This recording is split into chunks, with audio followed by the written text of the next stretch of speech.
Hop hop hop hop hop hop hop hop.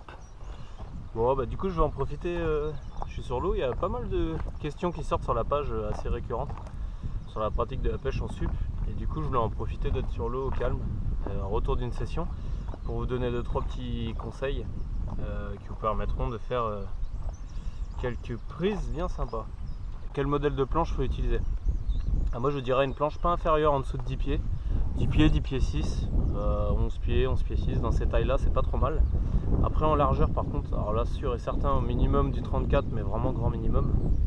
Alors à savoir c'est que certaines planches vont pas se comporter pareil, alors qu'elles ont la même largeur. Vous allez avoir des planches qui vont avoir l'avant et l'arrière plus ou moins carrés, plus ou moins larges, donc ce qui va faciliter la stabilité ou non. Donc plus la planche est large sur le nose et sur le tail, plus la planche va être stable. Et plus la planche va être fine et longue, moins elle va être stable, parce qu'il va y avoir beaucoup plus de roulis en fait. Après au niveau de la pagaie, alors là rien de bien compliqué. Alors, par contre les modèles qu'on vous fournit avec les paddles d'origine, en soi-disant aluminium forgé, je pense, vous pouvez les foutre à la poubelle, parce que c'est de la merde, c'est très très lourd, il n'y a aucune rigidité, vous allez vraiment vous fatiguer, pas prendre de plaisir. Soit vous trouvez un modèle d'occasion dans les 100-120 euros, ou après sinon, pour vous donner un ordre d'idée, une pagaie au minimum 20% carbone, histoire d'avoir quelque chose d'assez rigide, ça vous permettra d'aller un petit peu plus loin sans vous fatiguer. Au niveau sécurité, ça vraiment super important à pas négliger, vous êtes quand même sur la mer, ou même en eau douce, et de toute façon dans l'eau vous ne gagnerez pas, ça sert à rien de jouer. La nature sera toujours plus forte que vous. J'ai fait les frais l'année dernière, heureusement que j'avais un gilet. Donc déjà à la base, le gilet. Maintenant vous avez des produits qui sortent en dessous de 80 euros qui gênent pas du tout pendant la pêche. Esthétiquement, c'est pas ce qui se fait de mieux, mais ça peut vous sauver la vie. Moi j'ai pris un modèle que je déclenche manuellement avec une cartouche de gaz.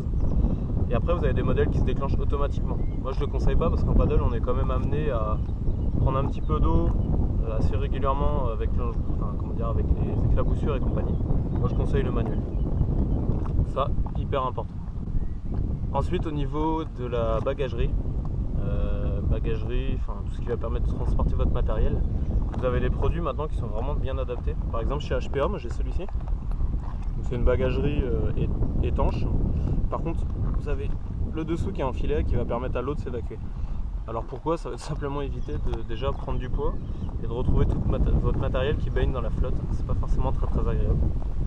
Ça c'est vraiment top. Vous avez la possibilité de mettre une pince sur le dessus, fluorocarbone, émerillon, et ensuite vous mettez une boîte à leurre qui rentre à l'intérieur. Ça c'est à vous de choisir avec vos leurres. Il faut savoir qu'en paddle ça sert à rien d'emmener tout votre garage. Faut faire une sélection, vos valeurs sûres, pour déjà gagner du temps pendant la sélection et optimiser votre pêche. Sur cette bagagerie que vous avez là, vous pouvez voir qu'à l'arrière, alors j'ai ça va être pas évident à montrer comme ça. Voilà ça, le rod holder de chez HPA. Alors ça c'est tout bête, en fait ça va se plaquer dans votre dos et ça va vous permettre, pendant que vous êtes en phase de déplacement, donc pas en action de pêche, de venir glisser votre canne à l'intérieur et vous avez un ergot qui tient la poignée de votre moulinet. Alors du coup ça se met à plat dans le dos, juste faire attention de ne pas mettre le leurre trop bas, il vaut mieux le mettre sur le premier anneau. Et là franchement, pour vous déplacer, vous ne sentez même pas votre canne, elle ne vous gêne pas.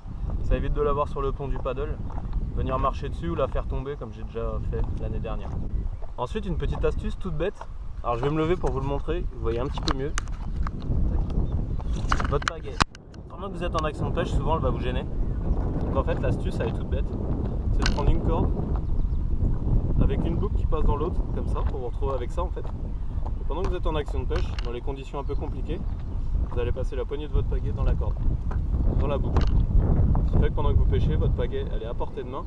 En cas d'accrochage ou quoi que ce soit, vous pouvez reprendre contact avec la pagaie vraiment rapide.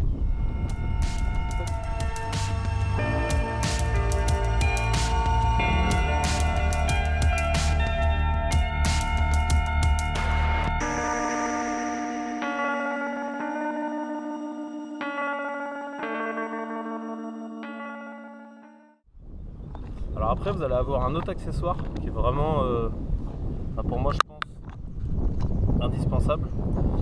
Même sûr et certain, parce que moi quand je l'ai pas je sors pas. Alors c'est l'encre flottante. Ah bon là je m'en sers parce que je me suis accroché à une bouée de mouillage, je vais essayer de vous la montrer. Je me sers de la corde de l'encre en ma bouche. Sinon je vais me retrouver là-bas, j'en ai pour une demi-heure à remonter le temps de la vidéo. Donc du coup, l'encre flottante c'est ça, c'est un cône en tissu Donc avec une entrée de l'eau va rentrer par ici, par la partie la plus grande. Et la partie la plus fine, ça va former un parachute en fait dans l'eau quand vous allez dériver. Ça permet que ça va freiner votre dérive par au moins 2 voire 3, permet de pêcher plus longuement et éviter de remonter à pagaie pendant 20 plombes. Donc ça c'est tout bête. Moi celle-ci c'est une toute petite parce que là c'était une pêche rapide, il n'y a pas beaucoup de temps. Un point de fixation par les sangles, ici sur le paddle, et un autre point de fixation un petit peu plus loin d'une corde attachée au bout du cône qui va permettre de remonter de l'ancre et vider l'eau. Alors attachez pas les deux fixations au même endroit parce que ça va vriller et vous allez galérer quand vous allez vouloir remonter. Donc voilà, je crois que j'ai fait le tour. Après si vous avez des questions n'hésitez pas, vous m'envoyez un petit message privé. Là c'était vraiment une vidéo vite fait, histoire de voir ce que ça donne. Et après on essaiera de faire un truc vraiment plus propre avec comment se déplacer, comment pêcher, tout ce qu'il faut pour que vous puissiez vous éclater. Là en attendant vous n'avez plus d'excuses, maintenant c'est à vous de jouer. Allez, à plus. Please hang up and try again.